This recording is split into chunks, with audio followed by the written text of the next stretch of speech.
They say blood is thicker than water.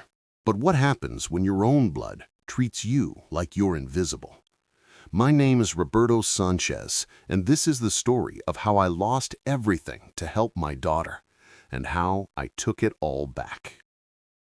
The rain hammered against the windshield of my 20-year-old pickup truck as I sat outside the gleaming high-rise apartment building in downtown Seattle. Through the lobby's glass doors, I could see the doorman in his crisp uniform, the marble floors, the crystal chandelier. This was where my daughter Elena lived now, thanks to me. I checked my phone again. 3 missed calls from my landlord. The eviction notice was coming tomorrow unless I could scrape together 2 months' rent. But every penny I had went to Elena and her husband, James Chen, the investment banker who somehow couldn't afford his own lifestyle.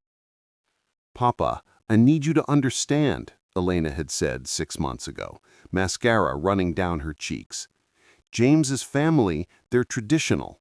They expect us to maintain a certain standard.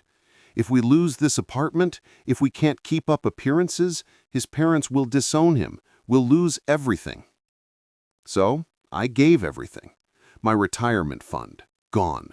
The equity from selling my auto repair shop, transferred to their account. Even my late wife Maria's life insurance payout, the money she'd wanted me to use to finally take that trip to Spain we'd always dreamed of, all of it funneled into maintaining their facade. I pulled out the photo I kept in my wallet. Maria and me on our wedding day, both of us grinning like fools. "What would you think of me now, mi amor?" I whispered. My phone buzzed. A text from Elena. "Dad, James's parents are coming for Thanksgiving next week. It would be better if you didn't come.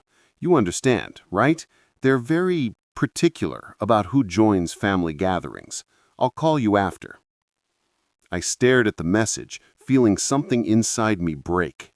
5 years of bleeding myself dry, and I wasn't even welcome at their table.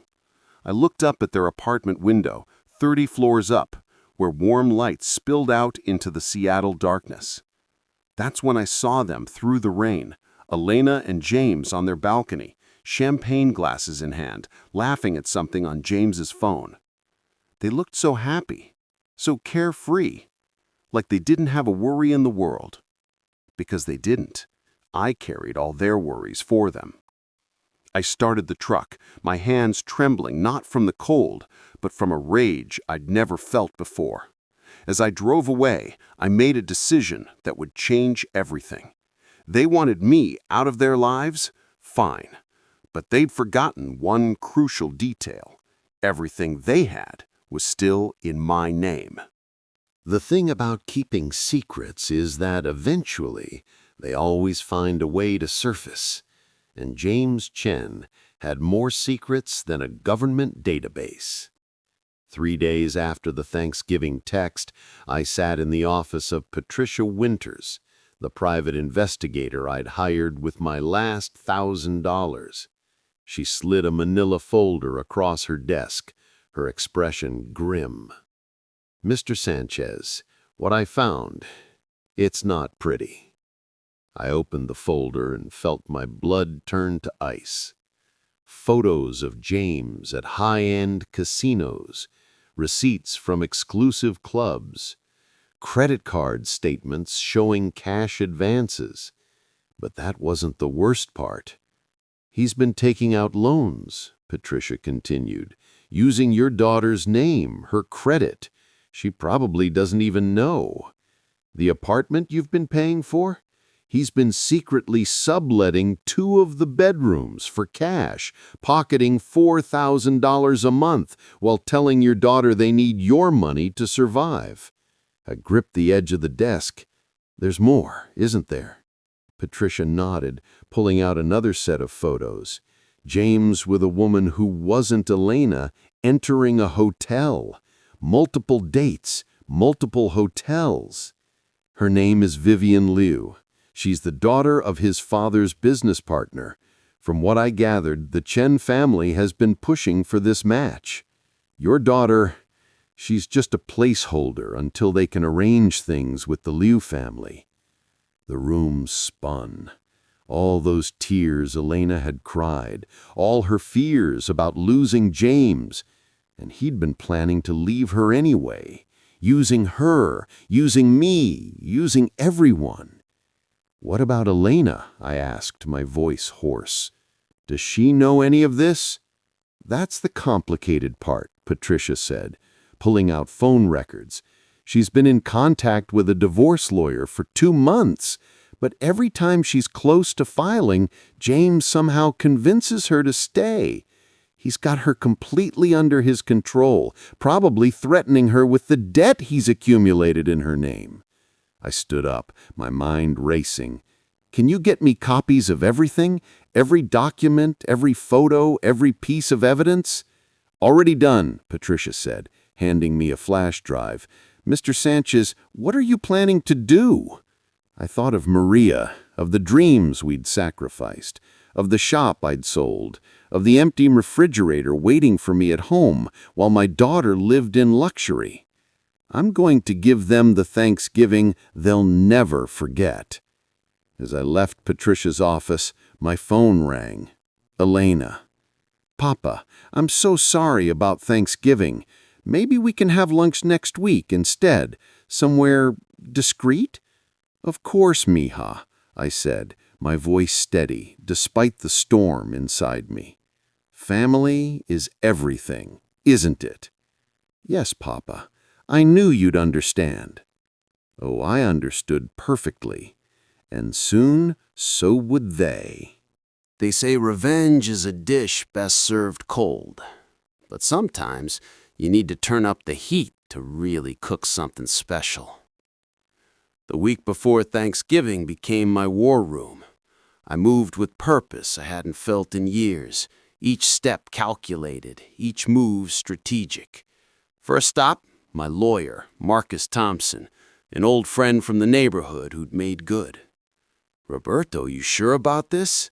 Marcus asked, reviewing the papers I'd brought. "Once we start this process, there's no going back." "I'm sure," I said, signing document after document. "Transfer everything out of my name, the apartment lease, the car loans, all of it, but don't file anything until I give you the signal." Next, I visited my nephew, Diego, a tech wizard who ran a computer repair shop. "Tio, you want me to do what?" "Just create a simple website," I said, handing him the flash drive from Patricia. "Something that looks professional. Call it The Truth About James Chen, but don't publish it yet." Diego's eyes widened as he scrolled through the evidence.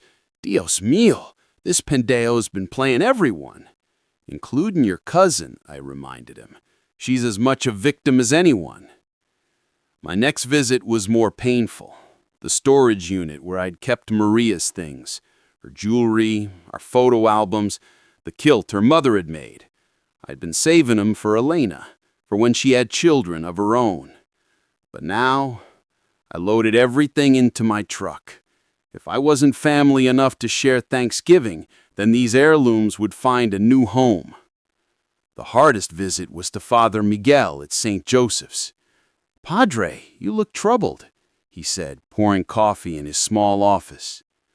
"Padre, I need to ask, is it wrong to let someone face the consequences of their own actions?" Father Miguel studied me carefully. "It depends. Are you causing the consequences or simply stepping aside?" "I'm stepping aside. I've been holding up a house of cards. I want to stop." "Then you're not seeking revenge, my son. You're seeking truth." That night, I sat in my empty apartment, surrounded by boxes and plans. My phone buzzed constantly. Elena sending me photos of the Thanksgiving preparations, showing off the expensive turkey, the designer table settings, the wine that cost more than my monthly groceries. "James's parents will be so impressed," her text read. "Thank you for understanding, Papa. You're the best father anyone could ask for." I typed back, "Just remember, mija, I love you no matter what happens." "What's gonna happen?" she responded with a laughing emoji. I didn't answer. Instead, I pulled out the one thing I'd kept from Maria's belongings, her rosary. Tomorrow would begin the unraveling of everything they'd built on my broken back. But tonight, I prayed for Elena, for strength, and for forgiveness for what I was about to do. The Chen family arrived like royalty visiting peasants. They had no idea they were walking into a kingdom built on sand. Thanksgiving morning arrived with unusual sunshine in Seattle. From my position in the coffee shop across from Elena's building, I watched the parade of luxury cars arrive. First, James's parents in their Mercedes, his mother draped in furs despite the mild weather. Then his sister and her husband in a Tesla, their children dressed like tiny executives. My phone buzzed. Diego, website ready to go live, just say when. Then Marcus, all papers filed and ready. The building management has been notified but won't act until Monday. I ordered another coffee and waited. Through the building's glass facade, I could see the lobby filling with flowers and catering staff. Elena had texted me photos all week of her preparations, each message a knife twist of exclusion wrapped in false cheer. At noon, my phone rang. Elena. "Papa, I just wanted to call and wish you happy Thanksgiving," she said, her voice strained. "I'm sorry you couldn't be here." In the background, I heard James's mother's shrill voice. "Elena, where are the crystal glasses? These won't do at all." I should go. James's mother is particular. "Elena, wait. I have something to tell you. I really can't talk now, Papa. I'll call you tomorrow, okay? Love you." The line went dead. I stared at my phone, then made a decision. I pulled up her contact and typed, "Mija, I've been thinking about your mother a lot today. She always said the truth was like water. It always finds its way through the cracks. I love you. No matter what happens, remember that." Then I called Patricia. "Are you in position?" "Sitting in the lobby as we speak. Your package was delivered an hour ago." The package? A simple manila envelope addressed to James Chen, marked personal and confidential, containing select photos and documents from Patricia's investigation, just enough to light the fuse. I finished my coffee and stood. It was time for my entrance. As I walked toward the building, I thought about the 5 years of sacrifice, the empty promises, the casual cruelty of being deemed not good enough for their table. My hands were steady now, my purpose clear. The doorman, who'd seen me countless times before, smiled and waved me through. "Happy Thanksgiving, Mr. Sanchez. Going up to see your daughter?" "Something like that, Tom," I said, heading for the elevators. Something like that. Behind me I heard Patricia on her phone, her voice carrying, "Yes, this is Patricia Winters from the Seattle Times. I'm following up on that story about financial fraud in the tech sector. James Chen, yes, that's the name." The elevator doors closed, and I began my ascent. I learned long ago that the best time to reveal the truth is when everyone's gathered around a table. After all, dinner and a show is a classic combination. The elevator climbed steadily to the 30th floor, each number lighting up like a countdown. In my hand, I carried a small box, Maria's rosary and our wedding rings.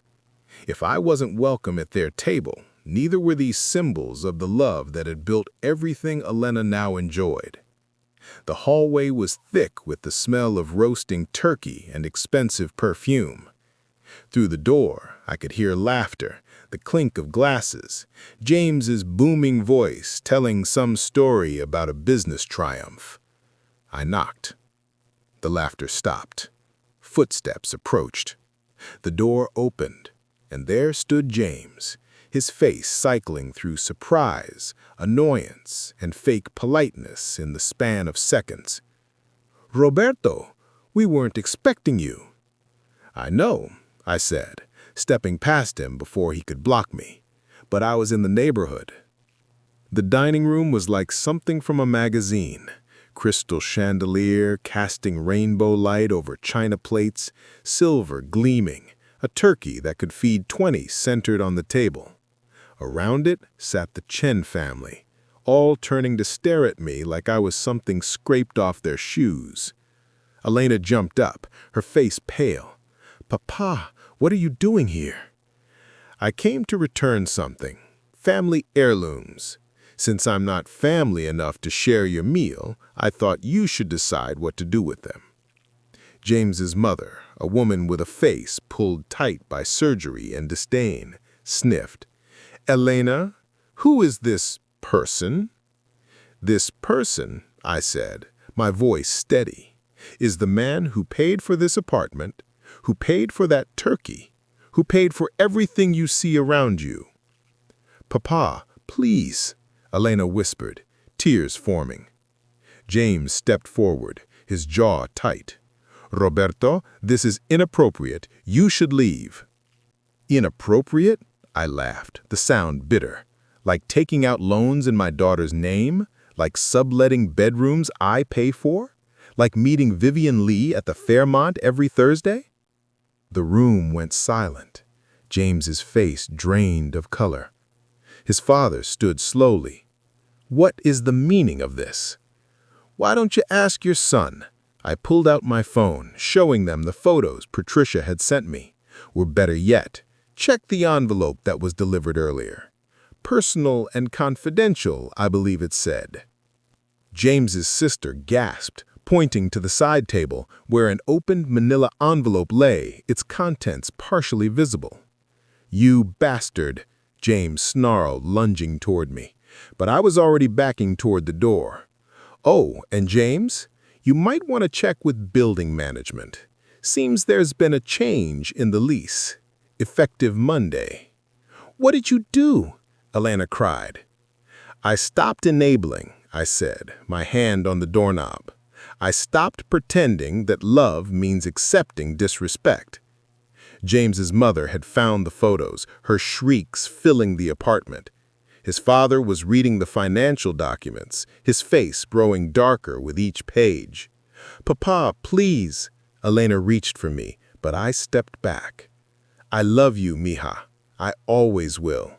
But I'm done paying for a seat at a table where I'm not welcome. I left them to their chaos, closing the door on 5 years of sacrifice and humiliation. In the lobby, Patricia was still there, now openly taking notes as security guards huddled around their desk reviewing paperwork. How did it go? She asked. Like water finding cracks, I said, walking past her into the Seattle sunshine. They say when you light a fuse, you should stand back, but sometimes you need to stick around to make sure the fire spreads exactly where it needs to go. By Friday morning, my phone had logged 147 missed calls. Elena, James, even James's parents, everyone wanted to talk now. Funny how being needed makes you suddenly visible. I sat in my lawyer Marcus's office, watching him field calls with professional calm. No, Mr. Chen, my client is not obligated to continue any payments. Yes, the lease transfer is legal. No, extortion would imply threats. My client simply chose to stop voluntary support. The building wants them out by Monday, Marcus told me between calls.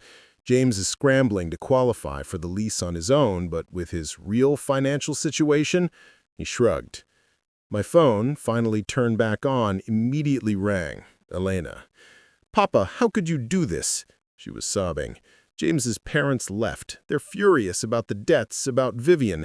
His father says he's cutting him off completely. I'm sorry you're hurting, mija. Sorry, you destroyed my life. My marriage is over. We're losing the apartment. I have debts I didn't even know about. Those aren't your fault, I interrupted. James did that, not you. But you exposed it all, in front of everyone. The humiliation. Like the humiliation of being told I'm not good enough for your table? Silence, then quieter. That wasn't my choice. James said his parents... James says a lot of things. How many were true? She hung up. An hour later, Diego called. Theo, you need to see this. Someone leaked the website to James's company. I pulled up the site on Marcus's computer.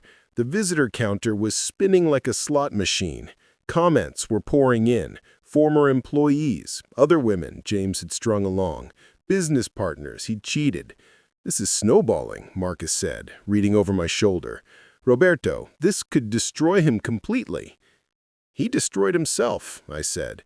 "I just stopped protecting him from the consequences." That afternoon, I drove to the cemetery where Maria was buried. The rain had returned, typical Seattle, washing the city clean. I knelt by her headstone, placing fresh flowers. "I don't know if I did the right thing," I told her, "but I couldn't keep living that lie, watching them prosper on our dreams while treating me like dirt." The wind rustled through the trees, and for a moment I could almost hear her voice. "Mi amor, you can't save someone who doesn't want to be saved." My phone buzzed, a text from an unknown number. "Mr. Sanchez, this is Vivian Liu. I think we should talk." I stared at the message, then deleted it.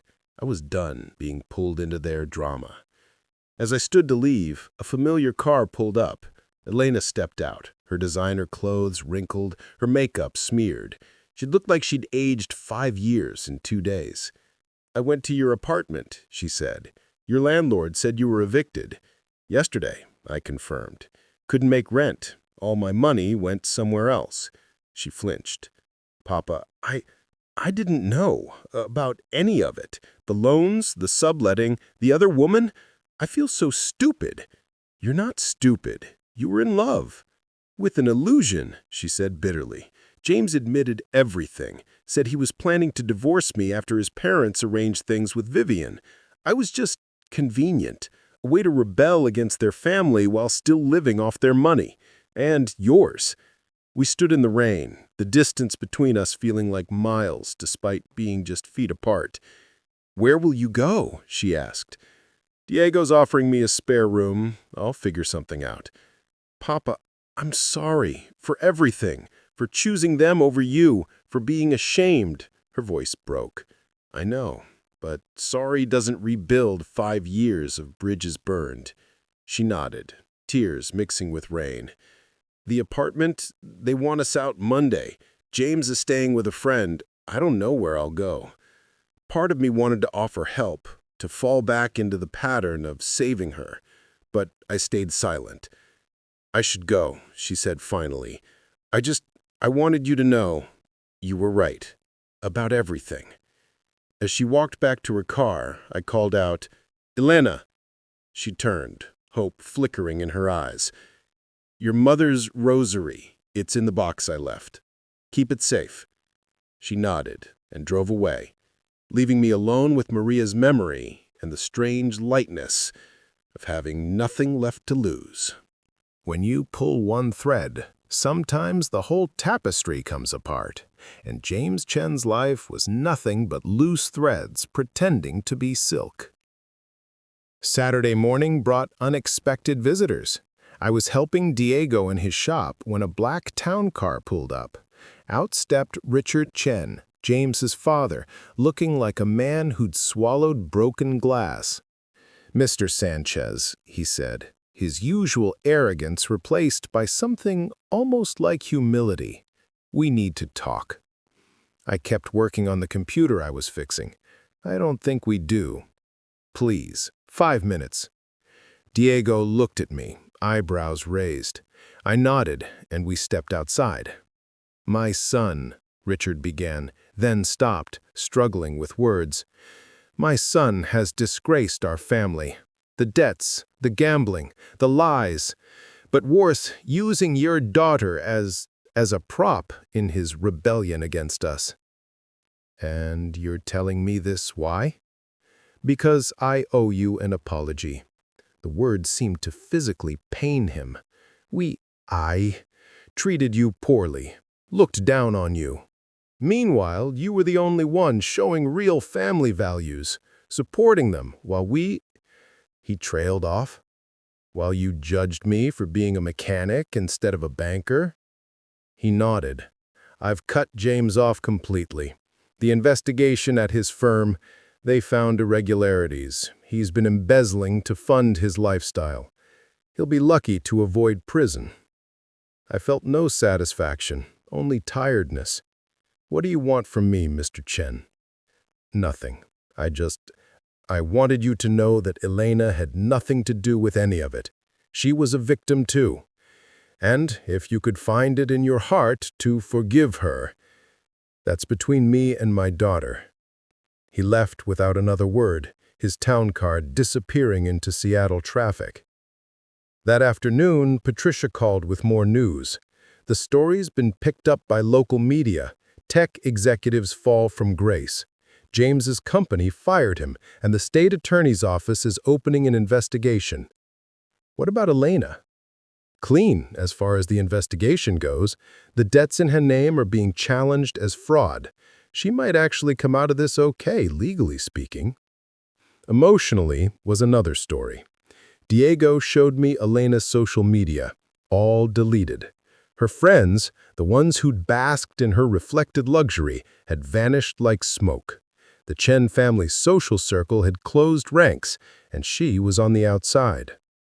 That evening, I was packing my few belongings at Diego's when another knock came. This time, it was Elena, but not the Elena I knew. Gone with the designer clothes, the perfect makeup, she wore jeans and an old sweater I remembered from her college days, her hair pulled back simply. "Can I come in?" Diego made himself scarce, and we sat at his small kitchen table. "I've been staying with my friend Carmen.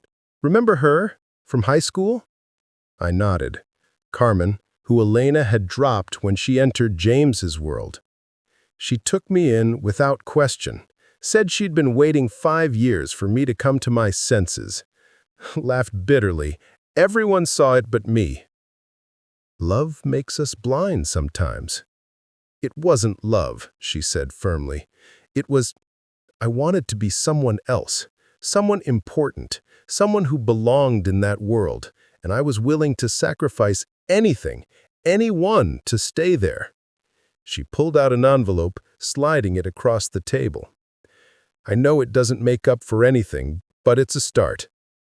Inside was a check for $10,000. Where did this come from? "I sold my engagement ring," she said. "It was worth more than this, but it's all they'd give me without James's certification. It's not much compared to what you gave us, but—" "Elena, no!" I pushed it back. "I don't want your money." "Then what do you want?" Her eyes filled with tears. "Tell me how to fix this." "You can't," I said gently. "Some things, once broken, can't be put back together the same way. But maybe we can build something new in time." She nodded, understanding. "I'm getting a job. Carmen's helping me, starting over." She stood to leave, then turned back. "Papa, that woman, Vivian Liu, she called me, wanted to apologize, said she didn't know James was married." "What did you tell her?" "The truth, that we were both victims of his lies. Funny thing, we're having coffee tomorrow. Turns out she's a lawyer, thinks she can help with the fraud charges." After she left, I sat in Diego's kitchen, feeling the strange turn of events. Sometimes revenge isn't about destroying someone. It's about stepping back and letting them destroy themselves. They say you can't build on shaky ground, but sometimes you have to tear everything down to bedrock before you can start again. 2 weeks after Thanksgiving, I stood in the empty bay of what used to be my auto shop. The new owner, Kim Patterson, had called me with an unexpected proposition. "I bought this place because of its reputation," she said, a former Microsoft engineer who'd burned out on tech. "But I'm realizing I need someone who knows the neighborhood, knows the customers. I need a partner, not just a building." "I can't buy back in," I told her honestly. "I don't have the capital. I'm not asking for money. I'm offering 40% equity for your expertise and customer base. You built this place once. Help me rebuild it." As I considered her offer, my phone buzzed. Elena, texting me a photo from her new job at a non-profit legal aid center. "First day, Carmen says hi." The transformation was remarkable. In 2 weeks, she'd gone from desperate to determined. The fraud charges against her were being dropped, thanks to Vivian Liu's pro bono help. The two women, bonded by their mutual deception, had become unlikely allies. "By the way," Kim continued, "I heard about what happened with your family. That took guts, standing up like that." "Or stupidity," I said. "No. My father was Korean, came here with nothing, built a business, then watched his kids forget where they came from. He died thinking he'd failed." He looked around the shop. "But legacy isn't about money. It's about values. You taught your daughter that, even if it took a hard lesson." That evening, I met Father Miguel for dinner at our usual spot, a hole-in-the-wall taqueria that served authentic Mexican food. "You look better," he observed, "more at peace." "I feel lighter," I admitted, "like I've been carrying someone else's luggage for years and finally set it down." "And Elena?" "She's finding her way. We talk now, really talk, not just surface pleasantries. She told me she's in therapy, working through why she was so desperate for that life." "And James?"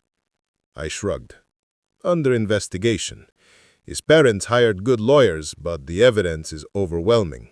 Fraud, embezzlement, identity theft. He's looking at serious time." "Do you feel vindicated?" I considered this. "No. Just free. I spent so long trying to buy my daughter's love, thinking if I gave enough, sacrificed enough, I'd earn a place at her table. But love isn't earned. It's given freely, or it's not love at all." My phone rang. Diego. "Tio, you need to see the news. James Chen was arrested. It's all over the media." I pulled up the story on my phone. There he was, the golden boy who deemed me unworthy, being led away in handcuffs. The article detailed the extent of his crimes, dozens of victims, millions in fraud. "How do you feel?" Father Miguel asked me, watching my face. "Sad," I said, surprising myself. For Elena, for what could have been if he'd been the man she thought he was, for the waste of it all. That's forgiveness beginning, not for them, but for yourself. Later, walking home to Diego's, I passed the old building where Elena and James had lived. Already there was a new couple moving in, young and hopeful, probably stretching to afford the rent. I wondered if they knew the story of the previous tenants. My phone buzzed. A text from an unknown number. "Mr. Sanchez, this is James. I know I have no right to contact you, but I need you to know. I'm sorry. For everything. Take care of Elena. She deserves better than what I gave her." I deleted the message without responding.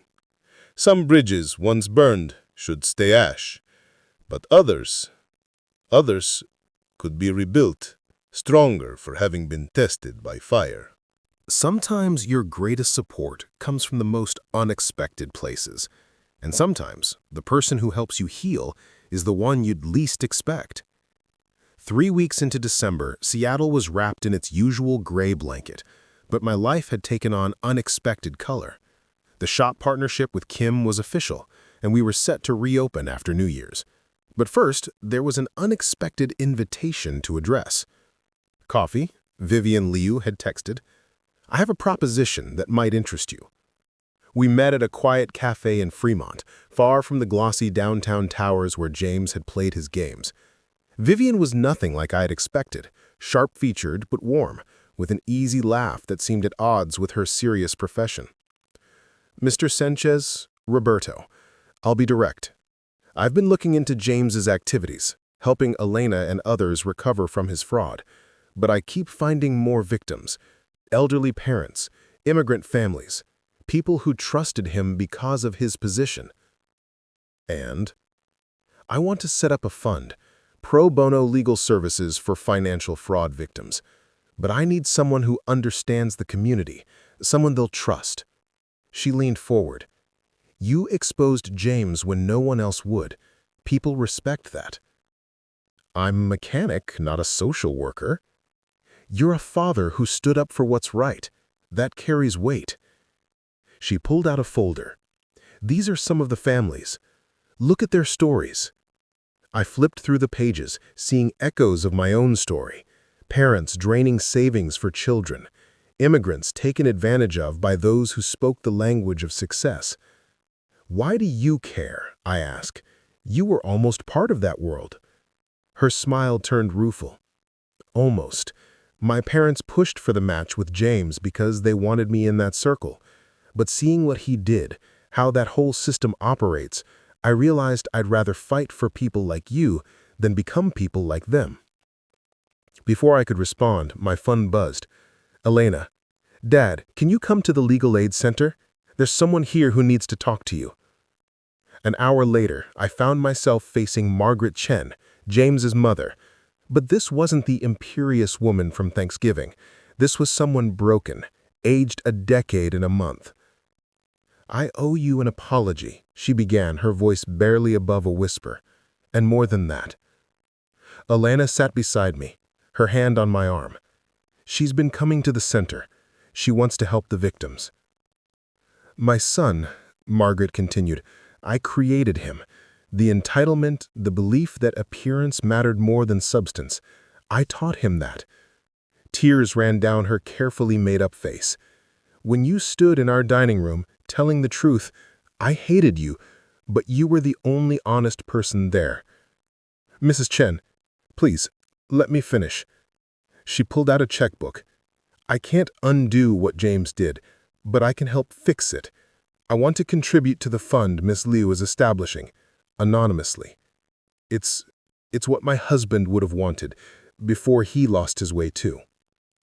The check she wrote had more zeros than I'd seen in years, but it was the gesture that mattered more than the amount.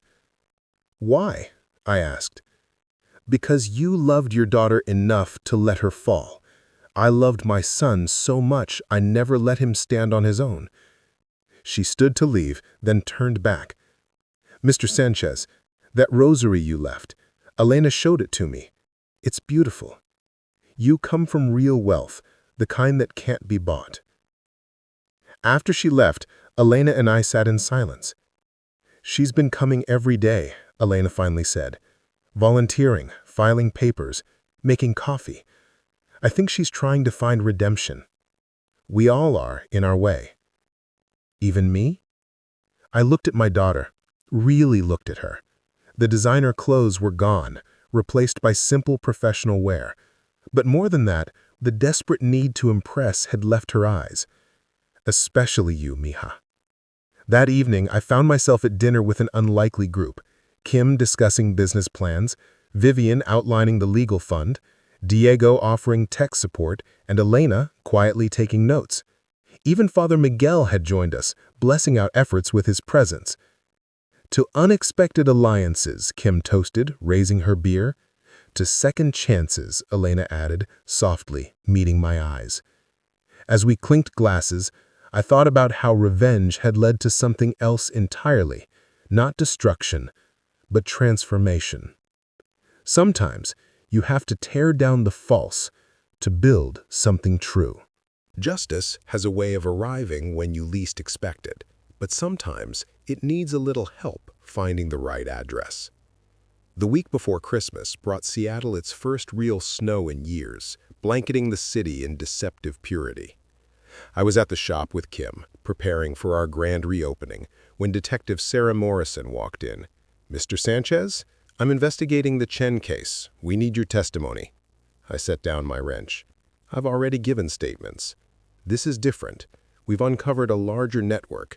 James Chen wasn't working alone." She pulled out a tablet, showing financial records. "There's a whole ring of young executives running similar schemes. Your evidence broke it open." Kim whistled low. "How many victims?"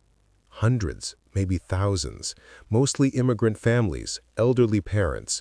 Morrison looked at me. "They targeted people they thought wouldn't fight back. People like you." "Except I did fight back." "Exactly. And now others are coming forward." That afternoon, I sat in the federal building, facing a room full of investigators and prosecutors. For 3 hours, I detailed everything: the manipulation, the gradual escalation of requests, the emotional blackmail. "What made you finally expose him?" the lead prosecutor asked. Being told I wasn't good enough to sit at a table I'd paid for, I said simply. My wife used to say everyone has a breaking point. That was mine. As I left the federal building, my phone rang. Elena, breathless with excitement. "Papa, you won't believe this. The Legal Aid Center just got a massive anonymous donation. We can expand, hire more lawyers, help more families." I smiled, thinking of Margaret Chen's check. "That's wonderful, mija." "There's more. Vivian's firm is taking on all the Chen victims pro bono. She says it's the biggest case they've ever handled. And Papa, she wants you to be the lead witness, the face of the victims." "I'm not a victim," I said firmly. "Not anymore." That evening, I found an unexpected visitor at Diego's apartment, Richard Chen. He looked like a ghost of his former self, thin and hollow-eyed. "I'm not here to ask for anything," he said quickly. I needed to tell you, I'm testifying too, against my son." Diego and I exchanged glances. "It's killing me, but I keep thinking about what you said, about enabling. I enabled him his whole life. Maybe if I'd been more like you, demanded respect instead of buying it." "The past is past," I said. "What matters is what we do now." He nodded, pulling out an envelope. "I found these going through James's things. I thought you should have them." Inside were photos I'd never seen. Elena and James at various events, but in each one, there were candid shots of me in the background. At her graduation, fixing their car, carrying groceries, always there, always invisible to them, but the photographer had caught me. "The irony is that you're in more family photos than I am. You were always there. We just refused to see you." After he left, Diego looked at the photos. "You know what strikes me, Dio? In every picture, you're working, taking care of them." "That's what fathers do." "No," he said firmly. "That's what you do. Not all fathers. You." Christmas Eve arrived with more snow and an invitation I hadn't expected. Dinner at Carmen's apartment, where Elena was staying. "Please come," Elena had asked. "It won't be fancy, just Carmen, her family, Vivian, and us. Real family." I arrived to find a small apartment filled with warmth and the smell of homemade tamales. Carmen's mother, who I remembered from the old neighborhood, embraced me like a long-lost son. "Roberto, Elena told us everything. You did right, mijo. Sometimes love means letting them learn." The evening was everything Thanksgiving hadn't been. Genuine laughter, stories of the old days, no pretense or judgment. Vivian fit in surprisingly well, helping in the kitchen, laughing at Diego's jokes. "This is nice," Elena said quietly, finding me on the small balcony. "Real." "It's what we had before," I reminded her. "Before you decided it wasn't enough." "I was an idiot." "You were young and in love with an idea." She pulled out a small wrapped box. "I know we said no gifts, but—" Inside was a simple frame holding two photos. One of Maria and me on our wedding day, the other of Elena and me at her high school graduation, before James, before the pretense. "Where did you find this?" "I've always had it, hidden away, like I was hiding who I really was. I want to remember who we were, who we can be again." We stood in comfortable silence, watching snow fall over Seattle. "Papa, the trial starts in February. Are you ready?" "I've been ready since Thanksgiving." "To see James again?" "To see justice," I corrected, "for all the families he destroyed." "Including ours?" I put my arm around her. "No, mija, we're not destroyed. We're just rebuilt, stronger at the broken places." Inside, Carmen's mother was calling everyone for dessert.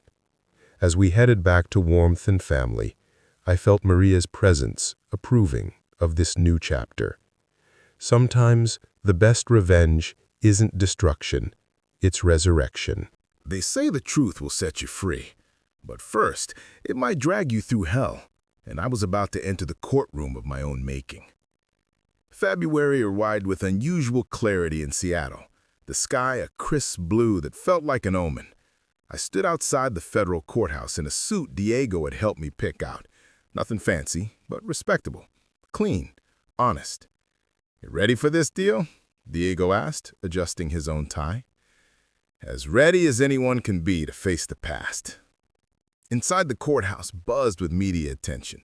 The Chin case had exploded into something larger, a symbol of tech industry excess and the exploitation of immigrant families.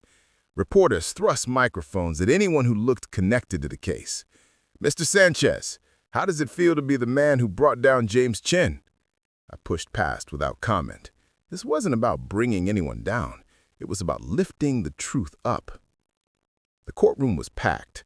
I saw faces I recognized, other victims Patricia had found, families who'd suffered in silence until now. Margaret Chin sat in the back, wearing simple clothes, her designer armor abandoned. She nodded at me, a gesture of solidarity I'd never expected. Then I saw him, James Chin, in an orange jumpsuit, his golden boy shine tarnished beyond recognition. He lost weight, his face gaunt, but his eyes still held that arrogance, that belief that somehow he'd talk his way out of this. Elena sat with Vivian in the victims section. She'd offered to testify, but the prosecutor said my testimony would be enough. Still, she came every day, facing her shame publicly. "The prosecution calls Roberto Sanchez." I walked to the witness stand, each step measured. As I placed my hand on the Bible, I thought of Maria, of her unwavering faith in truth. "Mr. Sanchez," the prosecutor began, "please tell the court how you first became involved with the defendant." For the next 2 hours, I laid out everything: the initial request for help, the escalating demands, the emotional manipulation, the exclusion from family events, even as I bankrupted myself supporting them. "And what was your breaking point?" she asked. "Thanksgiving." I looked directly at James. Being told I wasn't welcome at a table I'd paid for. Being deemed not good enough for the family I was destroying myself to support. "Objection!" James's lawyer called. "Emotional testimony." "Overruled," the judge said. "The witness's emotional state is relevant to understanding the impact of the defendant's actions." The defense attorney, a sharp-dressed man who probably cost more per hour than I'd made in a month, approached for cross-examination. "Mr. Sanchez, isn't it true you gave this money willingly?" "Yes." "No one forced you?" "Not with a gun, no. With tears, with promises, with threats of losing my daughter's love. But ultimately, you chose to give the money." I leaned forward. "If your child was drowning and someone offered to throw them a rope for a price, would you pay it?" "That's not—" "Would you pay it?" I repeated. "Even if you suspected the person had pushed them in. That's what financial manipulation looks like. Creating the crisis, then charging for the solution." The lawyer retreated, but I wasn't done. "You want to know what choice looks like? Choice is James taking out loans in my daughter's name. Choice is lying about needing money while subletting rooms for profit. Choice is maintaining a relationship with another woman while bleeding my family dry. Those were choices." The courtroom was silent. Even the judge seemed affected. That evening, exhausted from testimony, I found myself in an unexpected place, a support group for financial fraud victims that Vivian had started.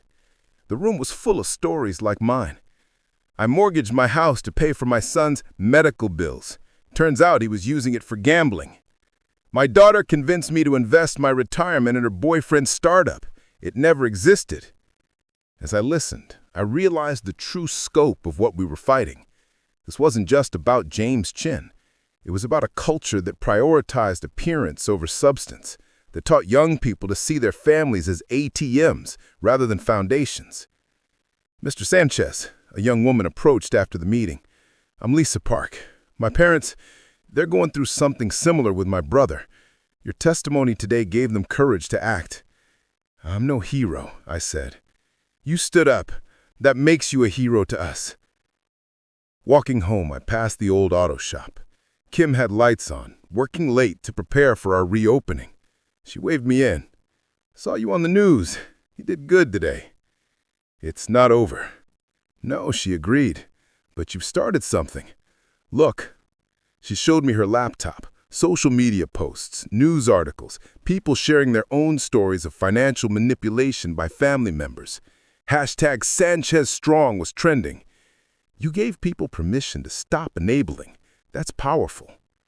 As I helped her organize tools, I thought about power. Real power wasn't James's expensive suits or downtown apartment. It was the ability to say no, to value yourself enough to stop being used. Tomorrow would bring more testimony, more pain dragged into the light. But tonight, I was just a mechanic, preparing to rebuild, surrounded by the tools of honest work. Sometimes the biggest surprises come from the witness stand. And sometimes the person who shocks you most is yourself. Day 3 of the trial brought unexpected drama. The prosecution had saved their bombshell, evidence of James's deeper connections to a network of financial predators targeting immigrant communities. "Your Honor," the prosecutor announced, "we'd like to enter new evidence discovered through the defendant's encrypted communications." James's lawyer objected furiously, but the judge allowed it. What followed was a maze of messages, transactions, and connections that painted James not as a lone wolf, but as part of a pack. They had a name for it, Detective Morrison testified. The family plan. Target recent immigrants with successful children, exploit the cultural emphasis on family support. They even had scripts. I felt sick. Elena, sitting behind me, made a small sound of distress. All those tears, those desperate pleas, how much had been real, how much performed? Then came the surprise witness. The prosecution calls Vivian Liu. Vivian took the stand with calm determination. She'd been working with prosecutors, but this was unexpected. "Miss Liu," the prosecutor began, "you were romantically involved with the defendant?" "I was manipulated by the defendant, just like the families he targeted." She laid out her story, how James had pursued her while engaged with Elena, promising to leave his wife, extracting money for investments that would secure their future together. "He told me his wife was unstable, that her father was violent, that he needed to extract himself carefully." Vivian's voice was steady, but her hands trembled. "I gave him $200,000 over 6 months, my inheritance from my grandmother." The courtroom erupted. This was new information, adding another layer to James's deceptions. "Why didn't you come forward sooner?" the defense attorney pressed during cross-examination. "Shame," Vivian said simply, "and fear." But watching Mr. Sanchez stand up, seeing him refuse to be silenced by shame, it gave me courage. During lunch break, I found myself in a quiet corner with Elena and Vivian. The two women who should have been enemies had become unlikely allies. "I'm sorry," Vivian said to me. "I didn't know about you, about the money you were giving them." "We were all victims," I said. "What matters is we're not anymore." That afternoon brought James to the stand. His lawyers had advised against it, but his arrogance won out. He still believed he could charm his way free. "Mr. Chen," his lawyer began, "tell us your side of the story." James spun a tale of misunderstandings, of gifts freely given, of family dynamics blown out of proportion. He was smooth, convincing even. I saw some jury members wavering. Then the prosecutor stood for cross-examination. "Mr. Chen, you testified that Mr. Sanchez gave money willingly, as gifts." "That's correct." "Then why did you tell Mr. Sanchez the money was for mortgage payments when you owned the apartment outright?" James faltered. There were other expenses." "Like your gambling debts, your trips with Miss Liu, your cocaine habit?" "Objection." "I'll rephrase. Mr. Chen, what did you spend Mr. Sanchez's money on?" The smooth facade cracked. "I don't recall every expense. The prosecutor pulled up bank records. Let me refresh your memory. November 15th, $5,000 to Caesar's Palace. November 20th, $3,000 to a jewelry store. The same day you told Mr. Sanchez you needed emergency medical funds for his daughter. Transaction after transaction, lie after lie. The prosecutor was methodical, relentless. And Mr. Chen, this script found on your computer. Tell them family helps family. Mention tradition. If they hesitate, have the wife cry. Did you write this? James's lawyer objected, but the damage was done. The jury had seen the real James Chen, not a desperate son-in-law, but a calculating predator. One final question, Mr. Chen.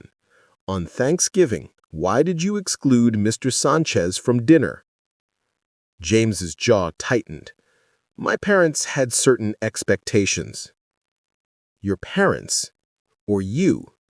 Wasn't it you who told your parents that Mr. Sanchez was, quote, just a grease monkey who doesn't know his place? Elena gasped behind me. Even I hadn't known that detail.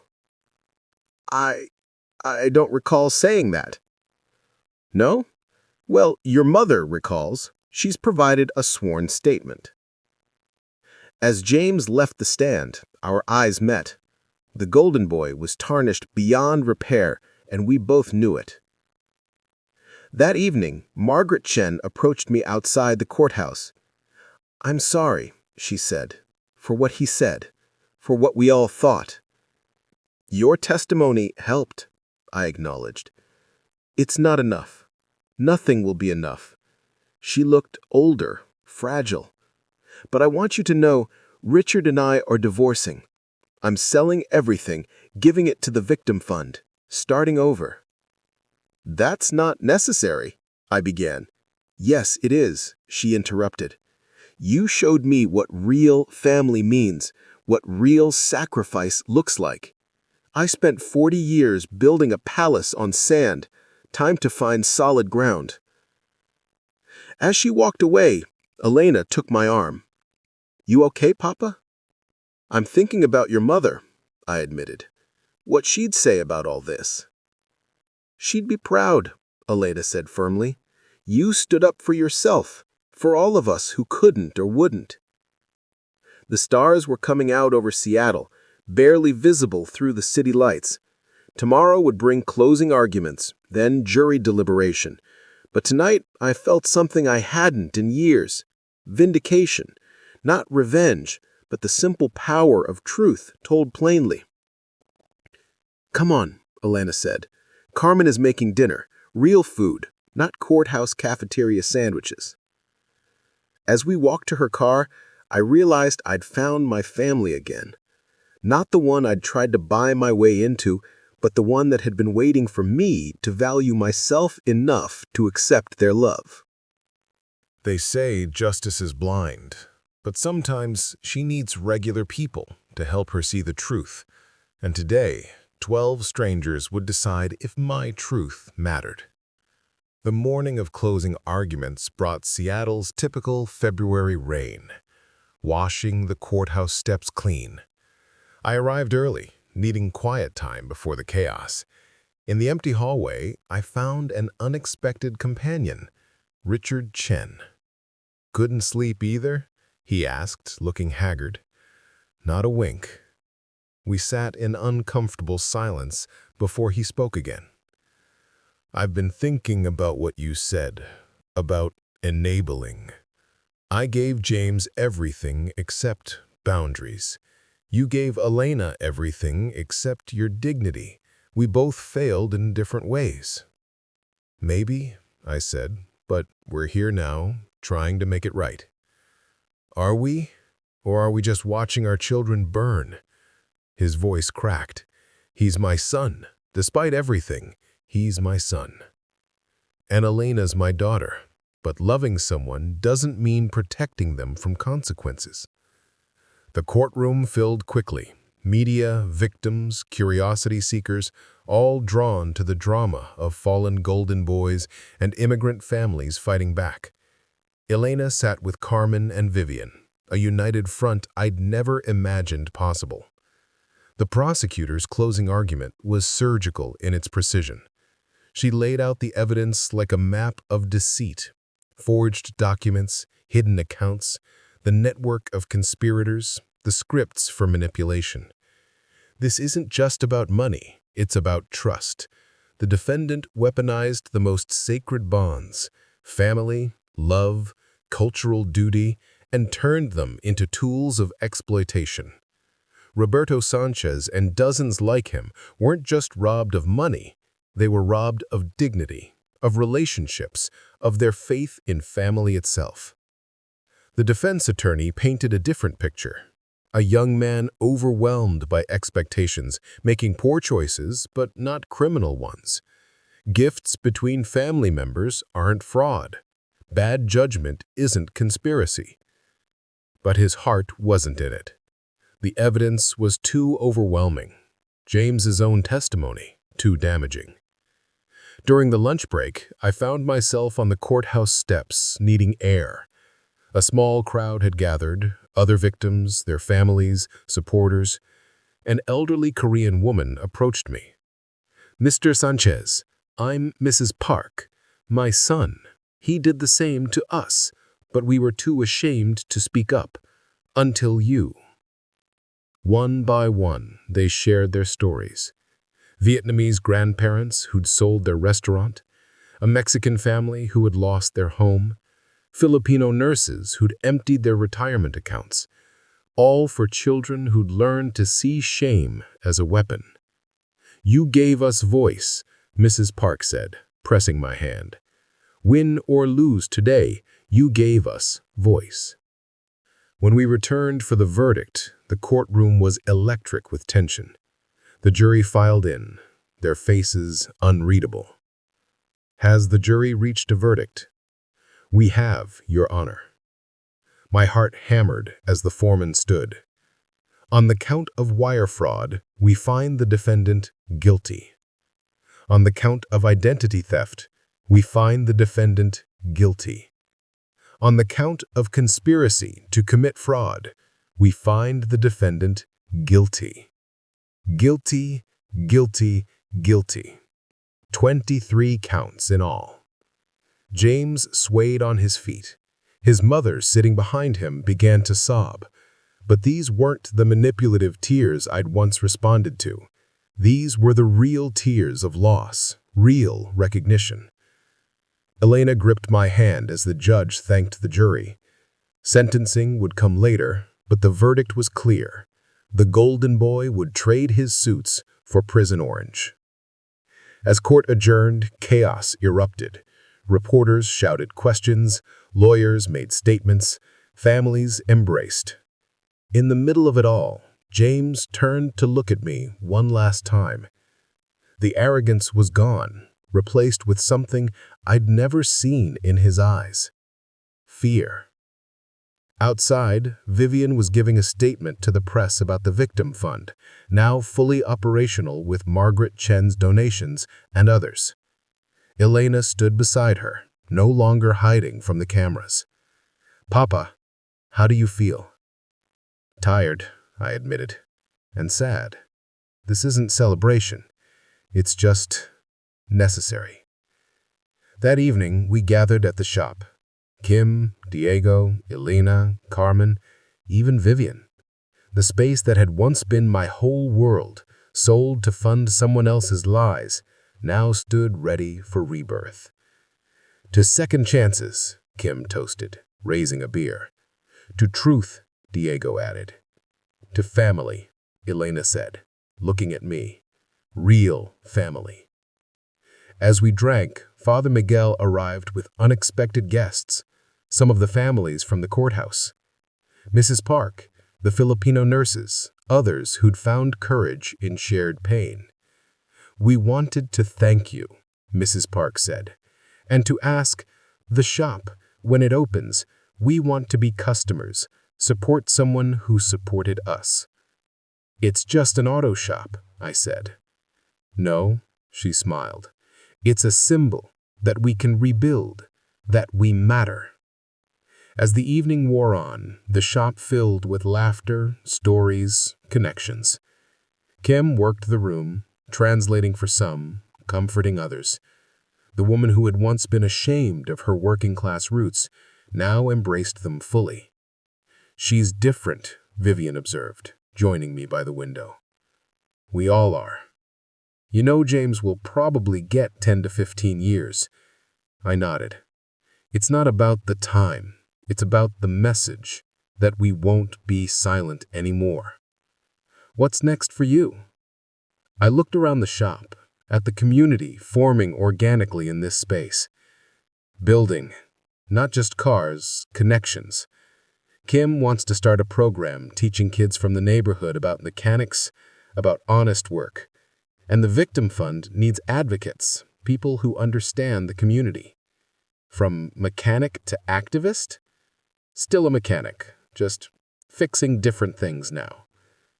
As the evening wound down, Elena helped me close up. In the quiet shop, she pulled out something I hadn't seen in years, her high school diploma. "Remember when you framed this? Said it was better than any fancy art?" "I remember. You were right. About that. About everything." She hung it on the wall, next to Kim's business license and a photo of Maria. "Can we add more? Make this wall about the community, about where we came from?" "I'd like that." We stood in the shop where I had once worked alone, now filled with the echoes of community. Tomorrow would bring new challenges, sentencing, rebuilding, healing. But tonight, we'd won something more valuable than money or revenge. We'd won our dignity back. They say time heals all wounds. But first, you have to stop the bleeding. And today, the man who'd bled me dry would learn the cost of his choices. March arrived with cherry blossoms, Seattle's promise that winter eventually ends. The courthouse steps were less crowded for sentencing. The media had moved on to newer scandals. But for those of us who'd lived this story, today mattered more than the verdict. James entered in shackles, the sound echoing through the courtroom. 3 months in custody had changed him, the swagger gone, replaced by something hollow. His parents sat apart now, their marriage another casualty of their son's crimes. "Before I pronounce sentence," Judge Harrison began, "I want to address something.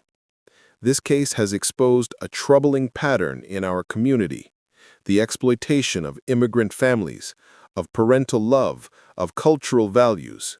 Mr. Chen, you didn't just steal money.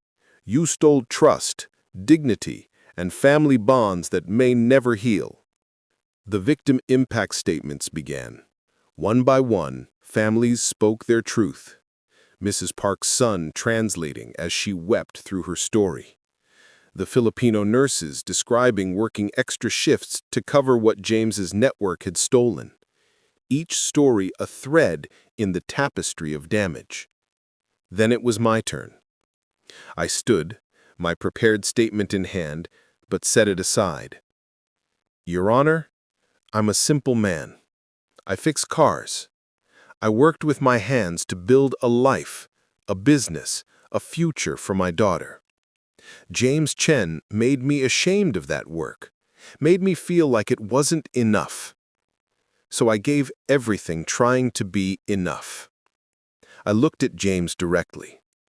"You cost me 5 years of my life, my business, my savings.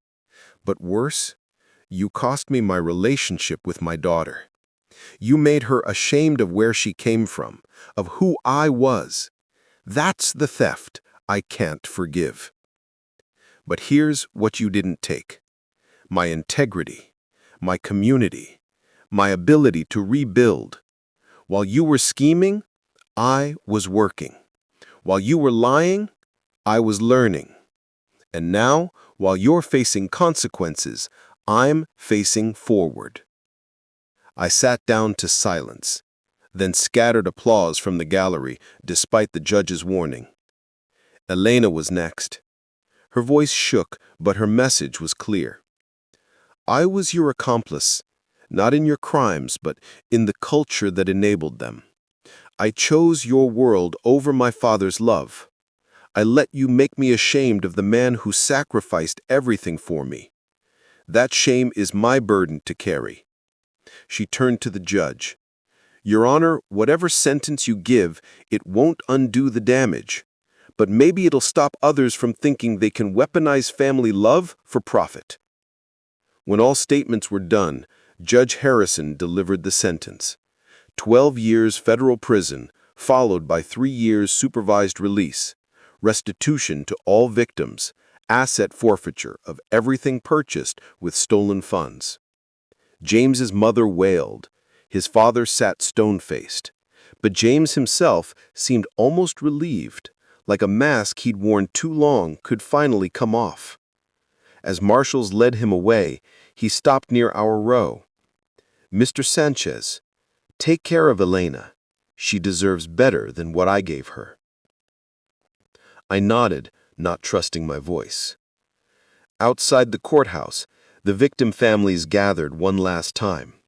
Some would get partial restitution from seized assets. Others, like me, would rebuild from scratch. But all of us had something we didn't have before. Closure. It's over, Elena said, linking her arm through mine. No, mija. It's just beginning. That afternoon, we held the grand reopening of Sanchez and Patterson Auto Repair. The shop was packed. Customers, old and new, victim families showing support, media covering a different angle now. Kim had outdone herself. The shop gleamed with new equipment, partly funded by a small business grant Vivian had helped us secure. The wall Elena had started decorating was full now. Diplomas, family photos, newspaper clippings about the trial, all under a sign, built on truth, powered by community. Speech, Diego called out, pushing me forward. I looked at the crowd, my true wealth standing before me. 5 years ago, I thought success meant being accepted at tables that would never welcome me. I bankrupted myself trying to buy that acceptance. Today, I know better. Success is this: community, honest work, dignity intact. I raised my cup of coffee. We'd run out of champagne in the first hour. To everyone who's been told they're not enough, you are. To everyone who's been ashamed of honest work, don't be. To everyone who's lost themselves trying to be someone else, come home. The crowd erupted in cheers. As I worked the room, greeting customers and friends, I noticed Margaret Chen in the corner, wearing simple clothes and work gloves. I hope it's okay, she said nervously. Kim said you needed volunteers for the youth program. You want to volunteer here? I want to learn, she corrected. What real work feels like, what real community means. I spent 60 years in a bubble. Time to pop it. By evening, the shop had settled into a rhythm. Kim handled the books, while I worked on a customer's car, Elena translating for Mrs. Park, who'd brought her ancient Honda. Papa, Elena said during a quiet moment, I've been thinking about Mom a lot lately. What she'd say about all this. What do you think she'd say? That you can't build a house on someone else's foundation. That we forgot who we were, but you helped us remember. Vivian arrived as we were closing, legal papers in hand. Roberto, the board wants you as community liaison. It's a paid position, part-time, working with families going through similar situations. I'm a mechanic, I protested. You're a survivor, she corrected, and a symbol. Like it or not, your story gives others permission to speak up. As we locked up the shop, I stood on the sidewalk where I'd once parked watching Elena and James live their false life above me. Now I watched my real family. Kim handling the books, Diego teaching Margaret to use diagnostic software, Elena and Carmen planning community outreach, Vivian drafting more victim resources. My phone buzzed. A text from an unknown number forwarded by my lawyer. James from federal prison. I know I have no right to ask, but please, let my mother help. She needs this more than you know. I looked at Margaret, earnestly taking notes as Diego explained something.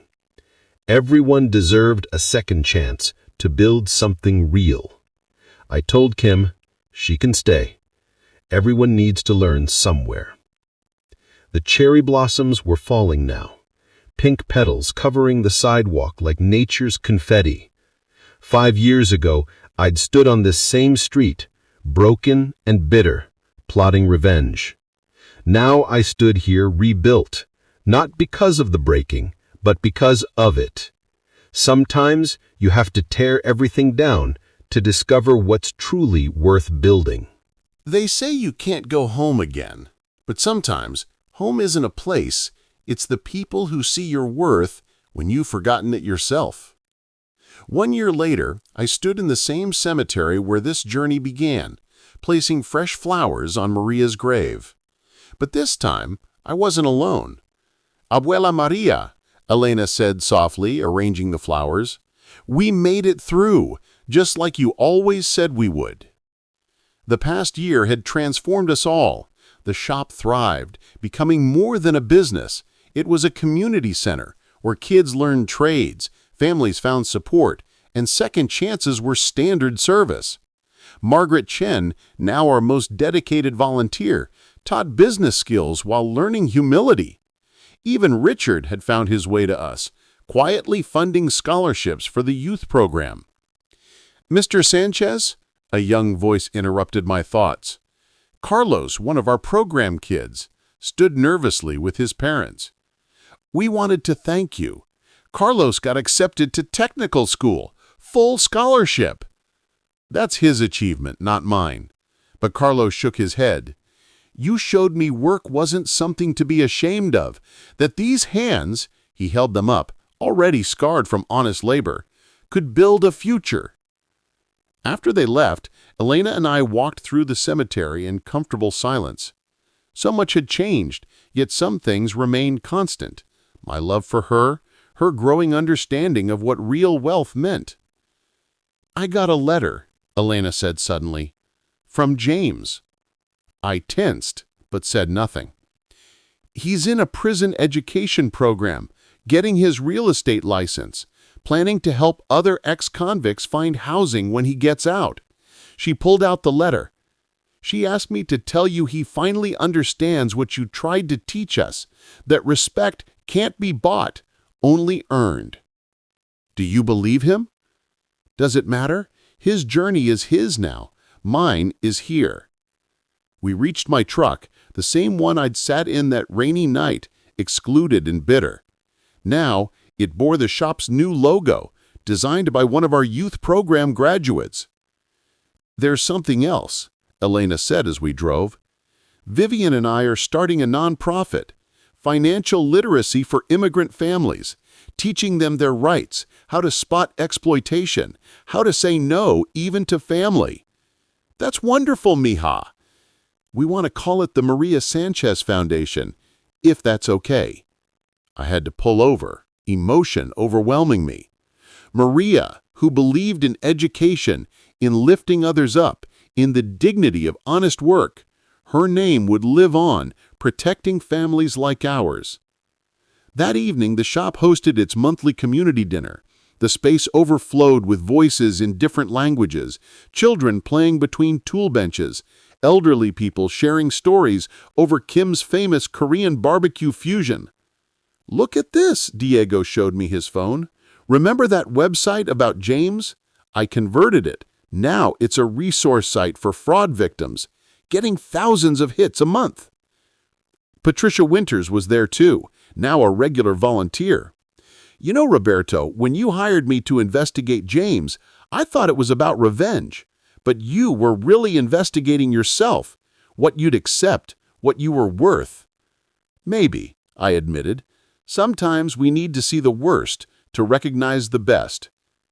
As the evening progressed, I found myself on the shop's small stage, Really just a platform Diego built for announcements. The crowd quieted. A year ago, many of us were broken by people we trusted. We were ashamed of who we were, what we did, where we came from. But look around this room. This is who we are. Workers, dreamers, survivors. This is what we do. Build, support, rise. This is where we come from. Struggle that makes us strong. Cultures that value family. Communities that catch us when we fall. I raised my glass of horchata to all of you who refuse to stay broken, to the families who learned that love means boundaries, to the children learning that honest work is noble work. We are enough. We were always enough. The celebration continued late into the night. As I helped clean up, I found a quiet moment with Kim. "You know," she said, "when I bought this place, I thought I was just getting a building, but you brought something more, soul." I said, "Buildings don't matter. People do." Thinking of that gleaming apartment tower. As the last guest left, Elena and I stood in the doorway. Across the street, a new bubble tea shop had opened, run by the Park family. Next door, the Filipino nurses had started a small clinic. The neighborhood that had once symbolized my failure now thrived with immigrant businesses, all supporting each other. "Papa," Elena said, "I need to tell you something. Carmen and I are together, have been for months. I was afraid to tell you because—" Because you thought I'd judge? After everything we'd been through? I hugged her. Love is love, mija. Real love, not the performance James sold you. Does she make you happy? She makes me myself, Elena said, tears flowing. She loved me when I had nothing, when I was nobody. Just Elena, not Mrs. Chen. Then she's family, I said simply. Bring her to Sunday dinner. Your mother would have loved her. She always had good taste in people. As we locked up the shop, my phone buzzed with a notification. The Victim Fund had helped its 100th family. The youth program had placed its 50th graduate. The Maria Sanchez Foundation had prevented its first fraud. Numbers that mattered. Lives changed. Dignity restored. I thought about that Thanksgiving 3 years ago, standing in the rain, excluded and expendable. If someone had told me then that losing everything would lead to gaining so much more, I wouldn't have believed them. But here's what I learned. Sometimes the greatest gift someone can give you is showing you who they really are. James and his family's rejection freed me from the prison of trying to be someone I wasn't. Their greed exposed my true wealth, community, integrity, the ability to build rather than tear down. One more stop, I told Elena, driving toward the waterfront. We parked at the same overlook where Maria and I used to come when we were young, dreaming of the life we'd build. The city sparkled below us, each light a story, a struggle, a hope. She would be so proud, Elena said softly. Of you, yes, you found your way back. Of us, Papa. We both did. I pulled out the photo I'd carried through all of this, Maria and me on our wedding day. But now I added another. All of us at the shop reopening, the entire community crammed into frame, smiling and real. The family we chose, I showed Elena, the family that chose us back. As we stood there, my phone rang. An unknown number, but I answered. Mr. Sanchez, this is David Kim from the Seattle Business Journal. We want to feature your shop and community programs in our annual Heroes of Small Business issue. Would you be interested? I looked at Elena, who nodded enthusiastically. On one condition, I said. The story isn't about me. It's about what happens when a community refuses to let exploitation win, when families learn that love includes boundaries, when people discover that where they come from is exactly where they need to be. That's the story we want to tell, he assured me. After hanging up, Elena and I stood in comfortable silence, watching the city lights dance on the water. You know what the best revenge was? She asked suddenly. What? Living well, building better, proving that they were wrong about us, not by tearing them down, by lifting ourselves and others up. I thought about James in his federal cell, hopefully learning what I'd tried to teach through pain, that real worth isn't measured in dollars or addresses, but in the lives you touch, the community you build, the integrity you maintain when no one's watching. Are you ready to go home? I asked. Yeah, Elena smiled, linking her arm through mine. Let's go home. As we drove back through the neighborhood that had witnessed our fall and rise, I felt Maria's presence like a warm embrace. We'd lost our way, but we'd found something better. Our true selves, our real family, our actual worth. The shop came into view, its sign illuminated in the darkness. Sanchez and Patterson Auto Repair, building more than engines, building community. Tomorrow would bring new challenges, new families needing help, new young people seeking direction. But tonight, we were home. Not in a gleaming tower built on lies, but in a humble shop built on truth. And that, as Maria would have said, was wealth beyond measure.